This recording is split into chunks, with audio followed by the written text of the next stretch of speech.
નમસ્કાર મિત્રો, HP bio control સિસ્ટમમાંથી પ્રવીણ ઢોલરિયા। આજે તારીખ 20/9/2025 ના રોજ અમે એક ફિલ્ડમાં આવ્યા છીએ।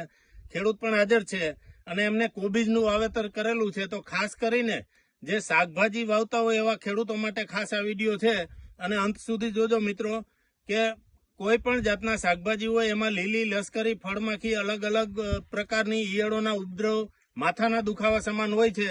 તો એને કંટ્રોલ કરવા માટે ખાસ કરીને કોબીજની અંદર લીલી અને લશ્કરી ખૂબ જ ઈયળનો ઉપદ્રવ હોય છે। તો એને અટકાવવા માટે આવા ફેરોમેન ટ્રેપ જે તમે લગાડો તો એની અંદર જે ફૂદા આવે છે એ ફૂદા કંટ્રોલ થઈ અને નવા ઈંડા મૂકતું બંધ થઈ જાય છે અને તમે જે સામાન્ય ઈયળ હોય તે સામાન્ય દવાથી કંટ્રોલ કરી શકો। નહીતર દરરોજ દવા છાંટવા છતાં પણ કંટ્રોલ થતું નથી કોબીજની અંદર તો ખાસ।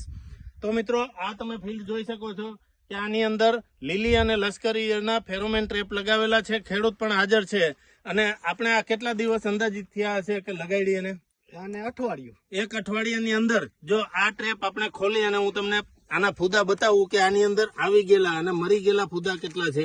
આ ખોલી અને આ નીચેથી આ બધા જ ફૂદા જો આ લશ્કરી ઈયળના ફૂદા છે, તમે જોઈ શકો આ બધા જ ફૂદા લશ્કરી ઈયળના।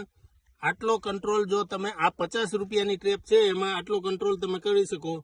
તો મિત્રો ખાસ કરીને ઓછી દવા અથવા તો સામાન્ય દવા છાંટીને તમે સારા કંટ્રોલ કરવો હોય તો તમારે આવા ફેરોમેન ટ્રેપ લગાડવા પડે। તો તમને કેવું આ ફેરોમેન ટ્રેપનું રિઝલ્ટ લાગ્યું? ફેરોમેન ટ્રેપ લગાવ્યા પછી બહુ સારું કહેવાય, કારણ કે નકર અમે રોજ એક કાતરા દવા છાંટવામાંથી નવરા જ ના થતા। હા, તો આનાથી જો તમે આટલા ફૂદા પકડાઈ ગયા છે એનો મતલબ એવો કે તમારા પૈસા તો વસૂલ જ છે પણ તમારા પાકને જે નુકસાન કરતા ઈયળો છે એને પણ સારો કંટ્રોલ તમે મેળવી શકો। તો આવા જ રીંગણી છે, ટમેટી છે, આવા બધા જ શાકભાજીની અંદર આ જે ફેરોમેન ટ્રેપ કઈ રીતે ઉપયોગી છે, કઈ રીતે લગાડવા એની વિશેષ માહિતી તમારે જાણવી હોય તો જે નીચે ફોન નંબર આપેલા છે એમાં ફોન કરી અને તમારા વિસ્તારમાં ક્યાંથી મળશે એ પણ તમે જાણી શકો। આભાર।